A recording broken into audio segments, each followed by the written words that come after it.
जिंदगी में हर इंसान कभी न कभी ऐसे मरहले से गुजरता है जब उसके दिल व दिमाग पर एक ही सवाल छाया रहता है, क्या मेरी दुआएं कबूल हो रही हैं? क्या अल्लाह ताला मेरी मदद करेगा? कुरान मजीद में अल्लाह रब्बुल इज़्ज़त ने अपनी कुदरत का एक अनमोल जुमला बयान फरमाया, इन्नमा अमरुहु इज़ा अरादा शय्यन अन यक़ूल लहू कुन फयकून। तर्जुमा, जब वो किसी चीज का इरादा करता है तो सिर्फ कहता है कि हो जा, और वो फौरन हो जाती है। ये आयत हमें ये यकीन दिलाती है कि हमारी तकदीर, हमारी जिंदगी, हमारी कामयाबियां और हमारी मुश्किलात सब कुछ अल्लाह के एक हुक्म के ताबा हैं।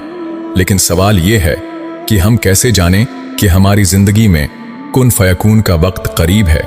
उलमा कराम फरमाते हैं कि जब इंसान पर दो खास निशानियां जाहिर हों तो समझ लो कि अल्लाह ताला ने उसके लिए खास फैसले लिख दिए हैं। पहली निशानी, दिल का सुकून, इत्मीनानी कल्ब।